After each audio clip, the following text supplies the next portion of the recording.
The interquartile range is a way to measure spread, so how widely spread the data is. So here we have a data set 1 and a data set 2. So let's say maybe the data set 1 represents the ages of kids that like to play with a certain toy. So they're all going to be pretty close together because it's going to be all kids. So maybe we have a 3-year-old and some 4-year-olds, 5-year-olds, some 6-year-olds, but they're all kids because they all like to play with toys. Okay, and then let's say data set 2 is maybe the ages of people that own a specific type of phone. And so this could be very widely spread, maybe a 15-year-old and a 19-year-old all the way up to, 49, and of course, could be older. That's obviously going to be a scenario with a much broader range. So the interquartile range is calculated by finding the quarter 3 and subtracting out the quarter 1.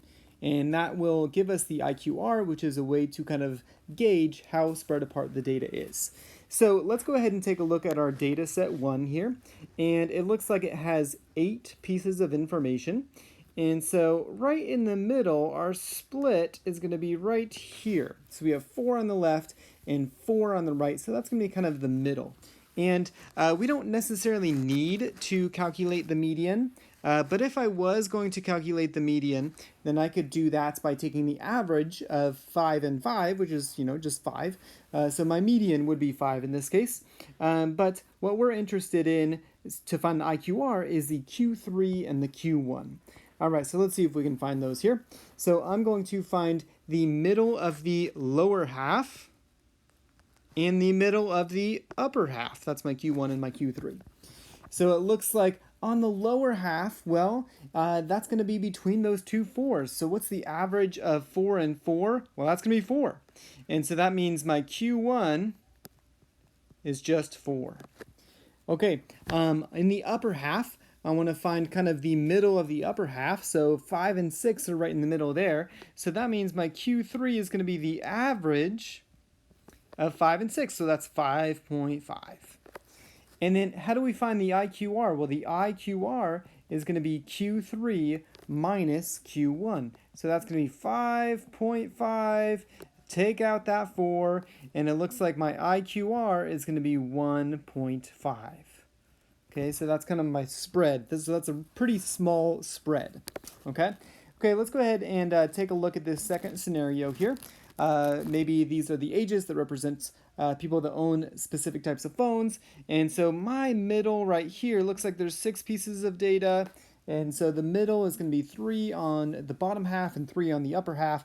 If I did want to find the median, I would just take the average of 22 and 28, and I would get my median there. But what we want is just my Q1 and my Q3. So let's go ahead and say, well, where's the middle of the lower half? 19, that's going to be my Q1. So my Q1 is 19. Okay, my Q3 is the middle of the upper half. Okay, so that's going to be right here. That's going to be 36. Let's see, let's make that 36 a bit more like a 36.